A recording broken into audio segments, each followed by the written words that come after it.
Okay, we're going. Hi, I'm Austin Ray, and this is the audience watching me today. Hello, everybody.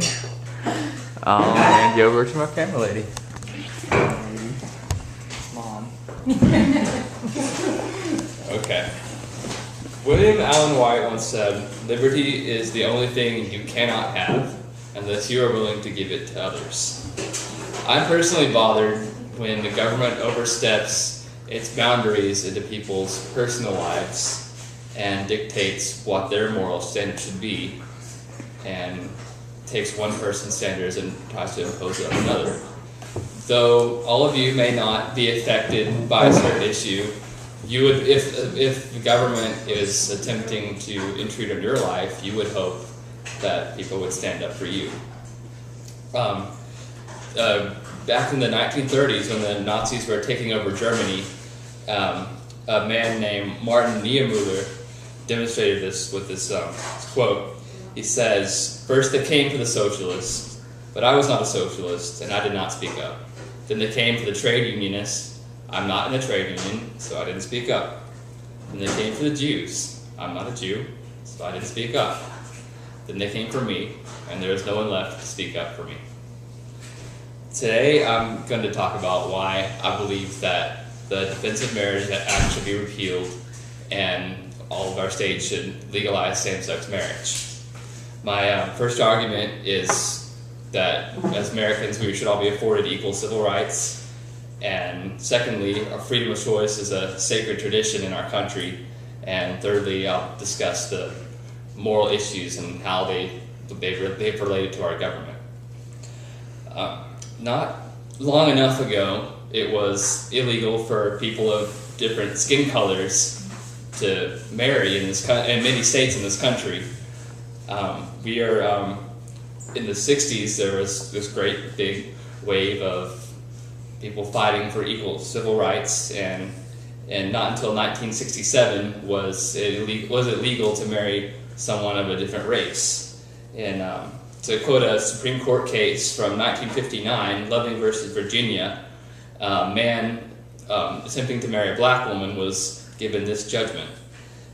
God made all of the different races, black, white, yellow, red, and Malay, and he placed them all on different continents. So there is no reason why such a union should exist.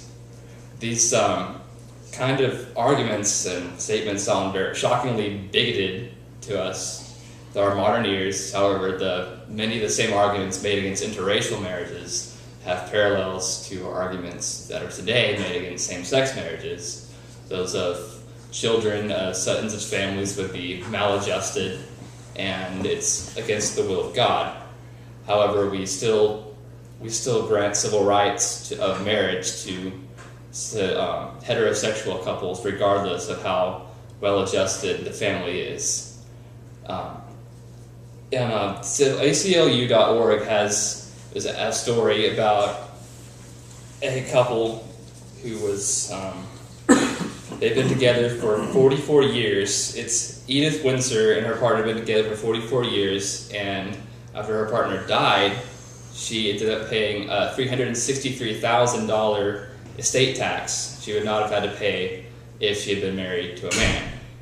And a different story from GLAD.org, Colin Atterbury and Andrew Sorbo were together for 30 years, and they decided to become legally married in their state of Connecticut, where it's legal. However, when Colin finally succumbed to pancreatic cancer, Andrew was unable to draw on his federal pension because of the Federal Defense of Marriage Act. My second argument is that as freedom of choice is something that is very dear to us as Americans in our political tradition. Many people, when arguing against same-sex marriages, they want to debate, why do people live this kind of lifestyle? Is it in their DNA? Is it something to do with the way they're raised or their surroundings, or do they simply choose it? And my argument is why, even if you do just wake up someday and choose to be gay, then that's why America is great. You have the freedom to choose to live any way you wish, and we must kind of be tolerant of each other. It's a moot point. It's freedom of choice. The European Union has come up with a fairly unique solution to the moral issues and religious issues of marriage. And according to a survey in the European Commission.eu, most European countries first perform a civil union service regardless of the orientation of the couple, and then they have their religious marriage ceremony in the institution of their choice. Which brings me to how the government relates to our moral issues. The Constitution clearly outlines that church and state are to be separate, and we are not to be told, have another religions and religious tradition forced upon us if we do not choose. We are tolerant of things like that are against the Judeo-Christian Islamic tradition, such as divorce, adultery, and many people believe that eating meat is even murder, or certain kinds of meat is wrong. However, there's no laws regulating that. For example, in countries such as France, where it's illegal to get a divorce because of the strong Catholic tradition, it has become commonplace for a couple to have a lover, and it's completely expected. And places in the Middle East where it's illegal to, if you're caught in adultery, one or both partners could be stoned, usually the woman. And an issue that is a little closer to the conservative constituency, the freedom of religious expression has been suppressed in public life, such as students in a public school meeting together for a Bible study on campus or voluntary prayer. Yet a lot of people on the conservative side are unwilling to speak up for the rights of people they may not agree with. However, they would want someone to speak for their rights for religious expression.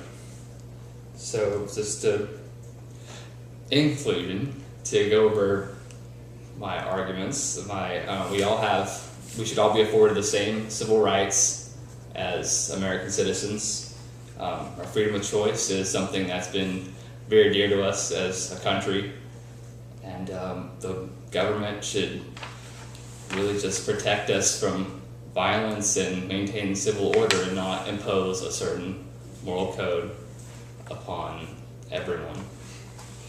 And I'll leave you with the quote I started with by William Allen White, that